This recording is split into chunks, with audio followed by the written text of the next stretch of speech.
On March 27, 1962, the state of New York announced it was taking 98 acres of downtown Albany, 40 city blocks, the oldest neighborhoods in a city that still operates under a charter signed in 1686, the oldest continuously active city charter in the United States.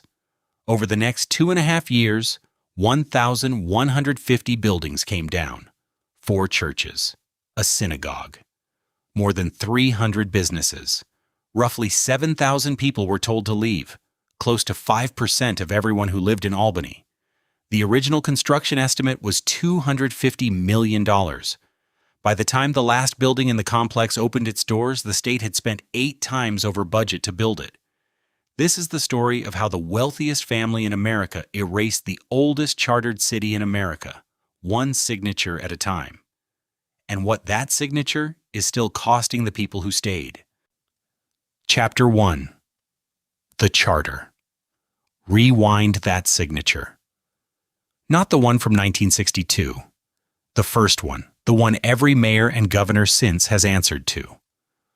On July 22, 1686, in a small room in a Dutch trading town on the Hudson River, the royal governor of New York, Thomas Dongan, signed a charter granting the town the rights of a self-governing city under the English crown. 340 years later, that document has never been repealed, never replaced, never superseded by a new one. It is, in the plainest legal sense, still the operating charter of the city of Albany today.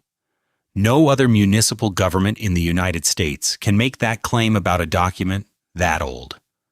Albany is the oldest continuously chartered city in the country, governing itself under the same piece of paper for longer than the United States has existed. The charter did not invent the place. It only put a British seal on something the Dutch had already built, abandoned, rebuilt, and renamed twice. In 1624, a small company of Dutch fur traders raised a fortified outpost on the west bank of the Hudson and called it Fort Orange. A wooden palisade wrapped around a warehouse for pelts, built for one purpose: buying beaver skins from Mohawk and Mohican trappers and shipping them downriver to Amsterdam. Fort Orange was not a city.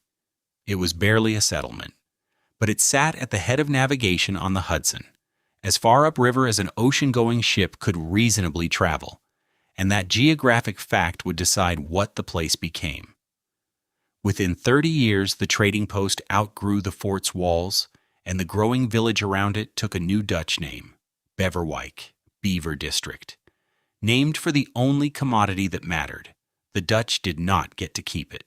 In 1664, an English fleet sailed into the harbor at New Amsterdam and took the entire colony without firing a shot that anyone bothered to record. Beverwijk was renamed Albany after the Duke of York and Albany, the future King James II. The English took the town. They did not take the people, or the houses, or the streets those houses stood on.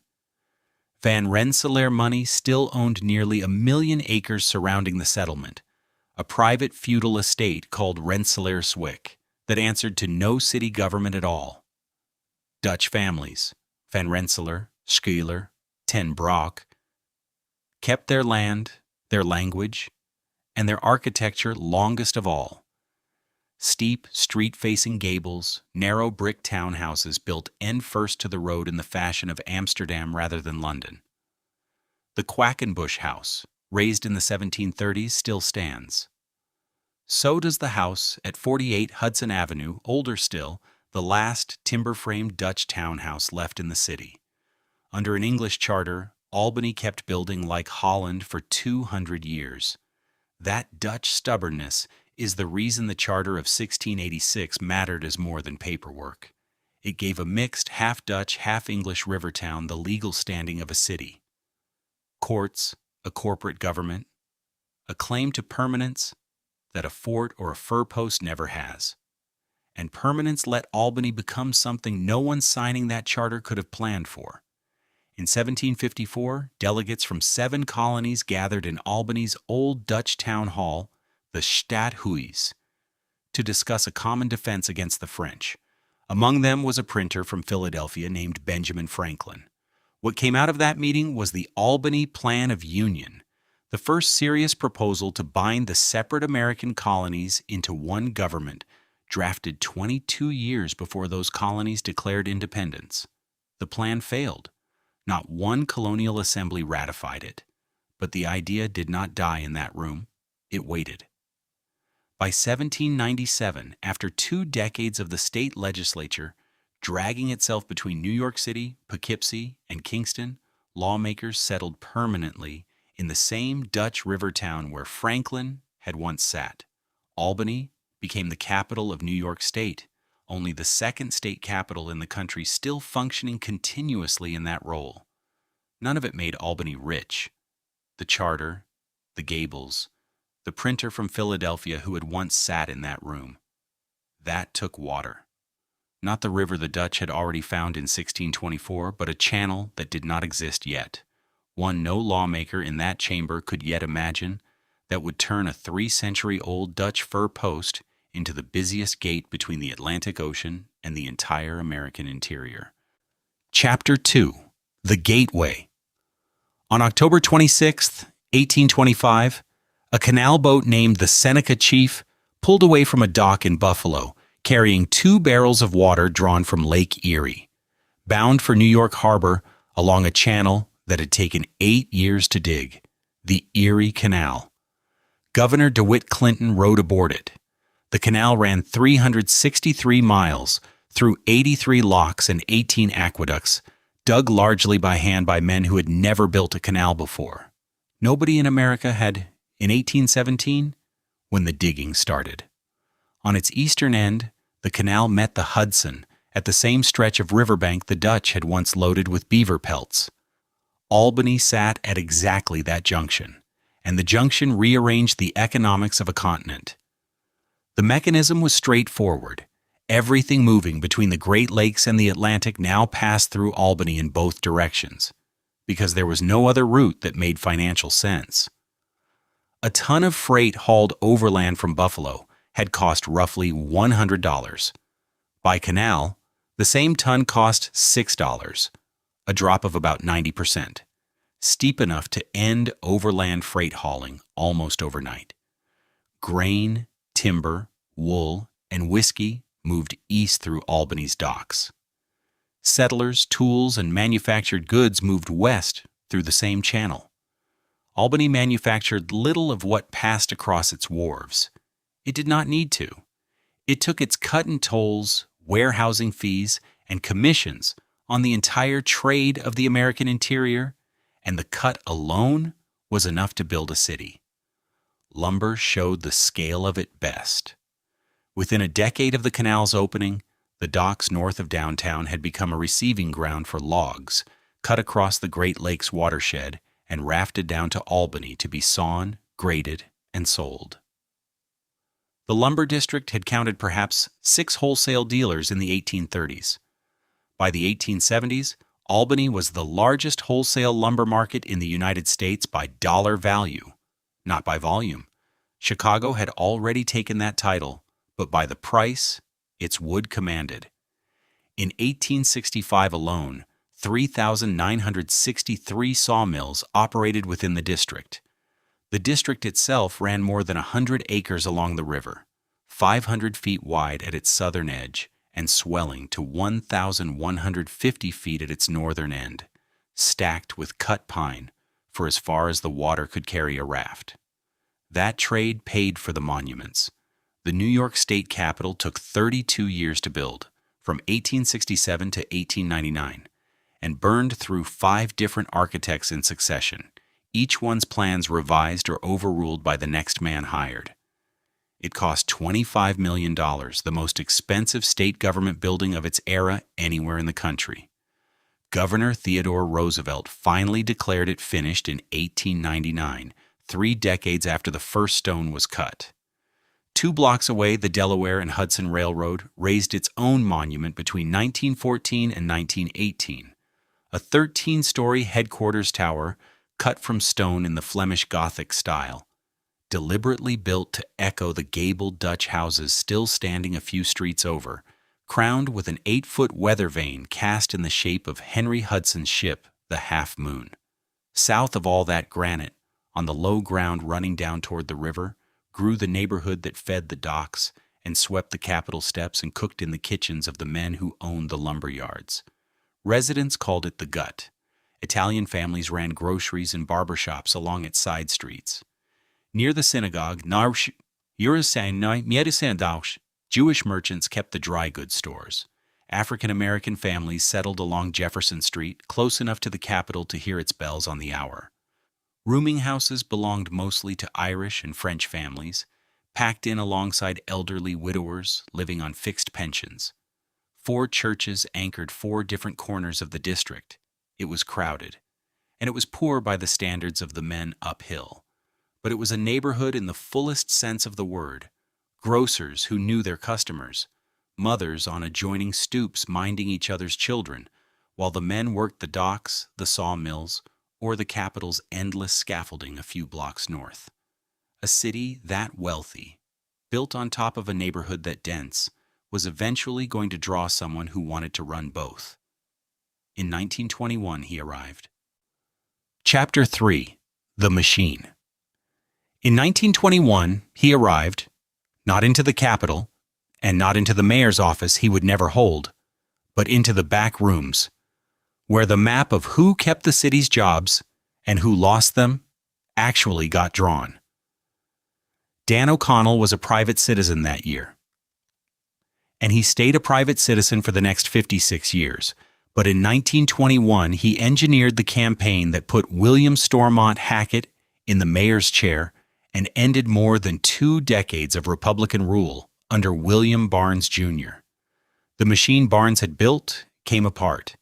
The machine O'Connell built to replace it did not run on speeches. It ran on names on a payroll. The mechanics behind it were simple enough to explain in a sentence. A man in the South End needed a job: clearing snow, inspecting scales, running a ward office, and the party found him one, on the condition that he delivered his precinct on Election Day. Multiply that arrangement across every ward in the city, and a party organization stops needing to win arguments. It only needs to keep count. O'Connell, who never sat in the mayor's chair, never needed to. The chair was downstream of the payroll, and the payroll was his. Historians who study American political machines would later call his one of the most durable the country ever produced, an organization built for endurance rather than spectacle. Hackett gave way in time to John Boyd Thatcher II, and Thatcher gave way in 1942 to a third mayor entirely.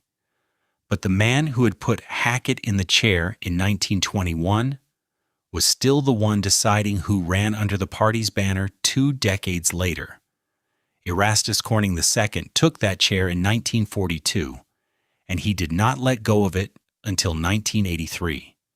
41 years, 10 terms, the longest tenure of any mayor of a major American city in the country's history.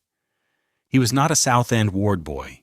He was the great-grandson of the first Erastus Corning, who had founded the New York Central Railroad and had himself been mayor of Albany more than a century earlier, in the 1830s. The younger Corning left the city once to serve with the 2nd Infantry Division in the fighting across Europe, and came home to the same city, the same party, and eventually the same office his family's name had already occupied before the Civil War. Formal power sat with Corning for 41 years. Real power sat, for most of that time, with O'Connell and the ward leaders beneath him. A patrician mayor presiding over a city his party's machine actually ran. O'Connell died in 1977, 6 years before Corning did, and the organization he had spent 56 years assembling outlived him without pausing to notice. What that arrangement bought Albany was stability of a very specific kind. The same organization held the assessor's office through the Depression and a World War, under Democratic and Republican presidents alike, all the way to the year Corning finally died in it. Elections still happened on schedule. Ballots still got counted. But a government answerable mainly to itself has little reason to change what it governs, and through the middle decades of the century, Albany largely did not. While its own suburbs, filled with the ranch houses and shopping plazas rising across the rest of post-war America, more than a fifth of the city's population packed up and moved to them anyway. And the machine that ran the city they left behind kept running exactly as it always had. Nowhere held its shape longer than the South End. By the end of the 1950s, the district people still called the Gut looked much as it had for 2 generations.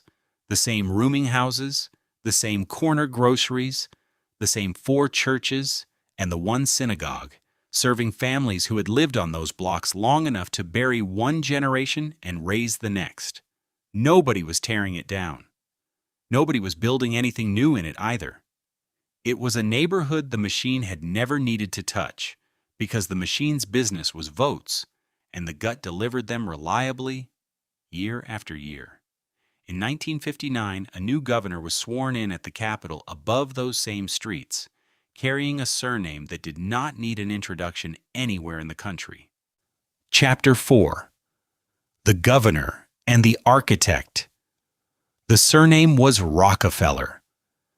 Nelson Rockefeller took his oath as governor in January of 1959, grandson of one of the most powerful private fortunes the country had ever produced. Built out of Standard Oil by his grandfather, then spent for 4 decades by his father, who restored a colonial town in Virginia stone by stone and raised a Gothic church on the west side of Manhattan. Nelson had grown up inside that habit rather than beside it. His mother had helped found the museum in Manhattan, devoted to the modern painters he collected by the hundreds. Picasso, Leger, Matisse, names that would have filled a small museum on their own. And he came into office already convinced that a state proved itself in structures, not memoranda. He would spend the next 15 years raising more public buildings across New York than any governor before him. Albany, sitting directly beneath his office window, was simply the first one close enough to touch. His architect was already waiting. Wallace Harrison had built Rockefeller Center for Nelson's father in the 1930s, then spent the years after the war as the lead planner of the United Nations headquarters, raised on land the Rockefellers had personally donated to bring the organization to Manhattan. He was tied to the family by marriage, as well as by 3 decades of commissions. And by 1959, he functioned less like a hired designer than a standing advisor. The man Nelson called when an idea needed a shape. Sometime that year, flying between Albany and New York aboard the governor's plane, Rockefeller turned over a postcard, took out a pen, and sketched a plaza in a few strokes. A long open mall running south from the Capitol. Government towers along its edges, the whole idea small enough to fit in his palm before it ever touched a drafting table. Harrison took the sketch back to his office and began turning it into drawings. The story Albany still tells about how it began involves a Dutch princess. In September of 1959, Beatrix of the Netherlands rode through the city in an open car during a parade marking the anniversary of Henry Hudson's voyage up the river, and the route carried her past the rooming houses of the South End. Rockefeller, so the story goes, watched the poorest blocks of his own capital pass beneath a foreign princess's eyes and could not let it go. He is quoted as having said, "There's no question that the city did not look as I think the princess thought it was going to." The trouble with the story is its timing. The earliest newspaper column tying Beatrix's visit to any building plan did not run until March of 1962, 2 weeks before the state made the project official. 2.5 years after the princess had gone home, with no contemporary account from that September drawing any connection at all. Historians who have studied Rockefeller's years in Albany have said as much openly. The sequence reads less like a motive and more like a story assembled afterward, once a tidy origin was needed, for a decision that had already been made. What moved him needed no princess. Rockefeller passed the South End's rooming houses on his way to the Capitol every working day, and by 1959, he had already begun planning a building campaign that would eventually reshape college towns and government offices across the state. A poor, crowded neighborhood a few hundred feet from his own office did not fit that campaign. He wanted a structure of his own, on the scale of what his father and grandfather had already built, and Albany was the one city where he held the power to order it built. On March 27, 1962, the state made its intentions public. 98 acres in the oldest part of Albany, 40 city blocks running south from the Capitol toward the river, were declared taken for the plaza Rockefeller and Harrison had sketched on the back of a postcard. But a governor cannot build a plaza on top of a living city. First, the city has to come down. And in the spring of 1962, on those 40 blocks, an entire neighborhood was still standing. Chapter 5. 98 acres. An entire neighborhood was still standing. The same rooming houses, and the same 4 churches, and the one synagogue that had anchored the district for 2 generations running. The same grocers and tailors and barber shops. People still called it the gut. Italian families lived beside Jewish families, beside Irish and French and Chinese families. With the black community concentrated along Jefferson Street, close enough to the Capitol to hear its bells on the hour. In March of 1962, none of that had changed yet. What had changed was the paperwork. The word the state used was appropriation, and the word did real legal work. Appropriation did not require the state to win an argument in court before it took a house, or negotiate a price before the crews arrived, or wait for an owner's consent at any stage. Title passed to the state of New York the moment officials declared the taking on March 27, 1962, whether the person living inside had signed anything or not. Everything that might ordinarily come first, a hearing, an appraisal, a negotiation over price, was pushed to the far side of the wrecking crews to be settled later, if it was settled at all, once the building itself no longer existed. The crews started nearest the Capitol, where the state's claim ran deepest, and worked south and east from there through 1962, through 1963, into 1964. A rooming house came down. The grocery beside it went next. After that came the tailor's shop across the street, the barber shop beside it, the row of 2 family houses behind them, until a corner that had held people for 100 years held nothing but a foundation and a pile of brick waiting on a truck. Photographs taken from the same street corners months apart show entire blocks present in one frame and absent in the next. Not damaged, not half cleared, simply gone. The way a tooth is gone rather than broken. St. Paul's came down. So did St. Sophia's Greek Orthodox, whose congregation would rebuild years later out on Whitehall Road. So did the Church of the Assumption, which resettled eventually in Latham. A 4th church, First Methodist, came down with them, and so did the building that had once been Beth Emeth and was, by 1962, home to Wilbourn Temple, a black congregation. The Gut's last synagogue, gone with everything that had stood around it. By the time the crews finished, at the end of 1964, the tally stood at 1,150 buildings. Something close to 7,000 people, 1 in every 20 residents of the city, had been ordered out of homes some families had held for 3 generations. More than 300 businesses closed their doors, or tried and mostly failed to reopen somewhere else, in a city that had just erased their old customers along with their old storefronts. Not everyone who lived through it left an account, but some did. And decades afterward, a project called 98 Acres in Albany collected what survived. A South End resident named Contis, remembering his father's decline in the years after the family was moved out, put it this way: "I can't prove it, but I associate his decline with his world being taken out from under him." Fred Binseal was 83 when the crews reached his block, a widower, a former guard at the Capitol he had once been able to see from his rooming house window. He was resettled in an apartment elsewhere in the city. He never adjusted to it. Compensation worked through paperwork. Residents and business owners filed claims for their moving costs, and the state paid what it judged those costs to be worth. What happened next is not in dispute. Once a block was cleared, it stayed cleared. Fenced, graded, held for towers that did not yet exist. Nobody moved back in 6 months or 6 years later because there was, by design, nothing left to move back into. By the last weeks of 1964, the 40 blocks were gone.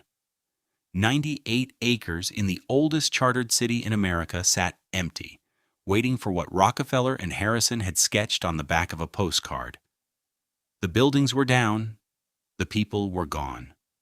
The bill for what would rise in their place had not yet been written, and under the Constitution of the state of New York, no voter would ever be asked to approve it. Chapter 6. The Arrangement. That bill had a legal problem long before it had a price. Article 7 of the New York State Constitution required a public referendum before the state could issue bonds of its own to pay for something this size.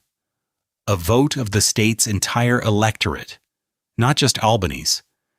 It was not a formality easily sidestepped by ordinary means.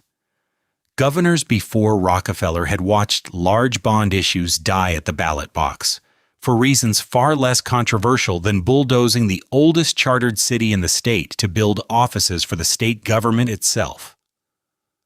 Put the actual question to New York's voters. Erase a Dutch neighborhood so Albany could house more clerks.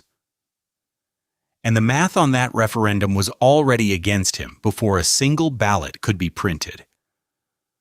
The way around it came from a Wall Street lawyer named John Mitchell, who had spent his career finding the seams in state finance law wide enough to drive a bond issue through.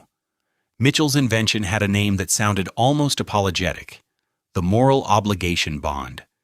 Instead of the state borrowing directly, a local government or public authority issued the debt, and the state merely pledged, without binding itself in a way the Constitution could reach, to cover the payments if that borrower ever came up short. A promise, not a guarantee. Applied to Albany, the idea became the deal that built the plaza. Albany County, not the state, would issue the bonds in amounts that ran well beyond any debt limit the county's own charter would ordinarily allow it to carry on its own credit. The state would not construct its own government buildings and simply own them. It would rent them for the length of the county's debt, paying what amounted to a lease on office towers built for its own employees, financed by a debt it had agreed never to formally hold. The plaza's legal owner of record became Albany County, not the state of New York, whose government would fill every floor of it. The county held title until 2001, 39 years after the first building on the site came down. None of it worked without the mayor. Albany County's bonding authority ran through the same political channel Corning's organization had controlled since 1921. And the county needed a willing hand to issue paper of that size against a government it effectively ran. Corning provided it. Albany County government, in practice, was Albany City government under a different letterhead. The same organization had staffed both since the 1920s, and the mayor's word carried as far in the county courthouse as it did in his own city hall. Corning sat down with Rockefeller and Mitchell and agreed to a structure that would, on his own signature, let the state build across his own city's oldest ground without a single Albany voter deciding the question either. In return, the machine that had spent 4 decades trading patronage jobs for votes now had something larger to trade: years of contracts and payroll running through a public works project of unmatched size in a city its organization had run since before most of the men signing the bonds were born. Allegations of graft trailed the procurement process for years afterward, the residue of that much construction money moving through channels one political organization still controlled. The mayor, whose oldest neighborhoods were being erased, had become the financial architect of their erasure. The man who signed the deal that decided who paid for tearing down his own city and who got to build what replaced it. No voter in Albany and no voter anywhere else in New York State ever cast a ballot on the plaza. The financing that built the largest government complex in the country ran entirely around the one mechanism democracy usually relies on to approve something this size. Decided in private, between a governor, a lawyer, and a mayor, then formalized through a county government answering to a machine that had never needed a referendum to stay in power in the first place. With the money arranged, the last obstacle was gone. What remained was simply the building of it. 11 years, poured in concrete and cut in marble, rising block by block over the ground where the gut had stood. Chapter 7. The Marble. Ground was broken on the cleared 40 blocks on June 21st, 1965, and for the next 11 years, contractors poured, cut, and set stone into towers that had existed until then only as lines on Wallace Harrison's drafting table. The estimate at groundbreaking was $250 million. The plan called for a scale of stone no state government building in the country had attempted. 5,000 tons of Vermont pearl marble went into cladding the tower at the plaza's center alone, quarried, cut, and set panel by panel over years of continuous work. 4 smaller towers rose along the same axis behind it, state agencies moving their staff in as each one was finished, so that for most of the 11 years the plaza was simultaneously a functioning seat of government and a construction site. When the center tower topped out, it rose 589 feet across 44 floors, the tallest building anywhere in New York State outside New York City, taller than anything else raised north of Manhattan in the 20th century. The last structure in the complex, a low, brutalist theater shaped like an egg balanced on its stem, would not be finished until 1978, 13 years after groundbreaking, 4 years after every other building around it had already opened its doors. The final bill, once contractors stopped submitting invoices, came to somewhere between $1,700 million and $2 billion. The state never settled on one figure, and the accounts that tracked the spending still do not fully agree with each other. Overlapping contractor schedules slowed one crew behind another for years at a stretch, and several of the contractors caught in those delays later sued the state and won. Corruption allegations trailed the procurement process from groundbreaking to completion. Into the finished halls and lobbies, Rockefeller installed a collection of his own choosing, 92 paintings, sculptures, and tapestries, 16 of them commissioned specifically for the spaces they would occupy, gathered under his personal direction from the artists he had been collecting privately for decades. Jackson Pollock, Alexander Calder, and Mark Rothko among them. A public art collection selected entirely by one private eye. The plaza was formally dedicated on November the 21st, 1973. Rockefeller presided as the governor who had ordered it built 11 years earlier in the closing weeks of an office he was about to leave for good. Within weeks, he was gone from it entirely. It did not open to the public until the 1st through the 4th of July, 1976, in the middle of a state fiscal crisis, and by then the man who had sketched it on the back of a postcard held no office in New York State at all. He had signed the order that took the 98 acres as governor. He watched its doors open to the public as Vice President of the United States, a title that had come to him not from any ballot, but from a congressional vote 2 years earlier. The reviews arrived before the marble had finished settling. On July 2, 1976, one day after the plaza opened to the public, the New York Times ran architecture critic Paul Goldberger's verdict under the headline, "Mall Architecture, Futuristic Doesn't Work," calling the finished complex a compendium of cliches of modern architecture, not so much a vision of the future as of the past, whose ideas, he wrote, were dead before they left the drawing board. Robert Hughes, assessing the same buildings not long after, reached past questions of style entirely and named what he saw: the architecture of power, the kind of monumental government building that mid-century authoritarian states had once favored to make their own permanence visible in stone. Mayor Corning had already reached for the same comparison years before either critic did, telling a reporter that the project was something that might be expected of a dictatorship. He said it, and then he built it, inventing the very bond scheme that let the state raise it without a single voter's consent. The marble stood, 5,000 tons of it, cut and set and lit after dark above the ground where the gut had been. What the plaza had cost the city that built it was not yet tallied. Chapter 8.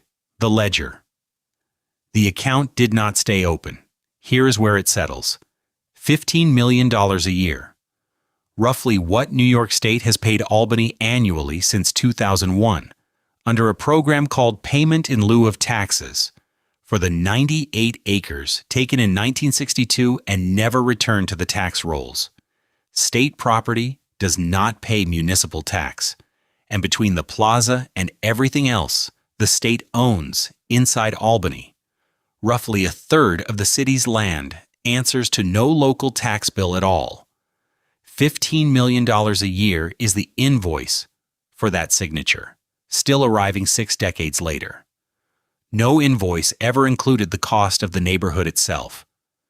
The neighborhood was only ever part of a larger count.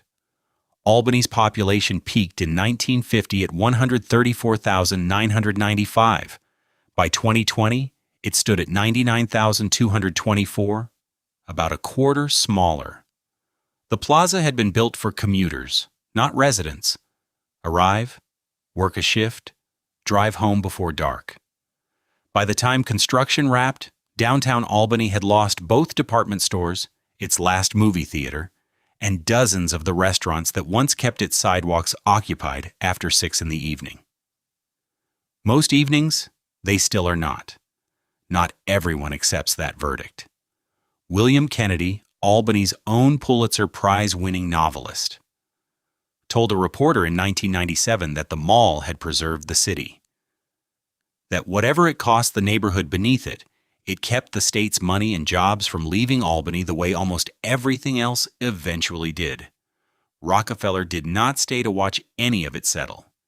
He resigned the governorship in December 1973, months before the plaza was dedicated, and a year later, in December 1974, was sworn in as Vice President of the United States, appointed under an amendment barely a political generation old, the first time neither the president nor the vice president in office had been elected to it. He died on the night of January 26, 1979, in his Manhattan townhouse at 58, in circumstances his family's first public account of that night did not entirely survive.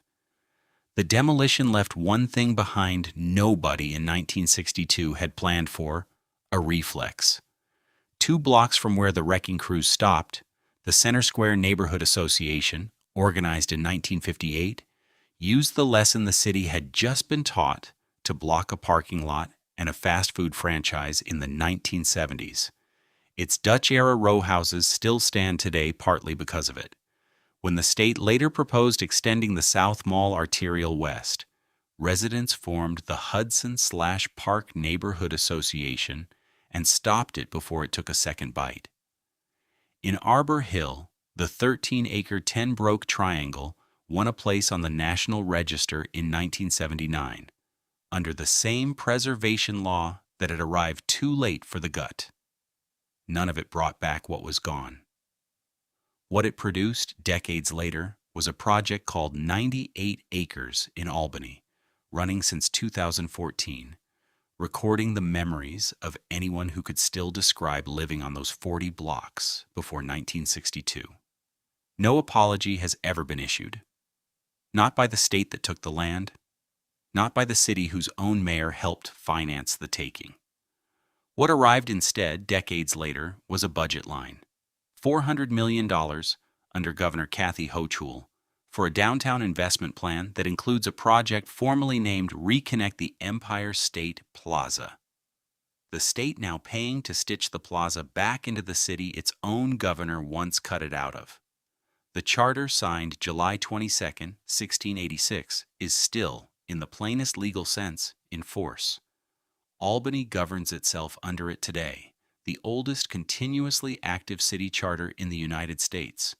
Signed 90 years before the nation, whose flag flies over the plaza it authorized, had even declared independence.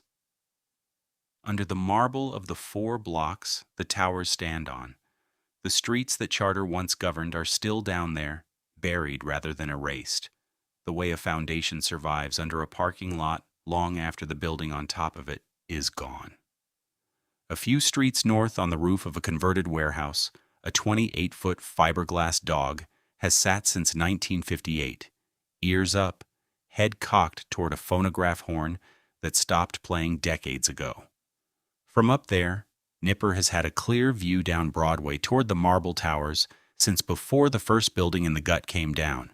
He is still listening. Nothing plays.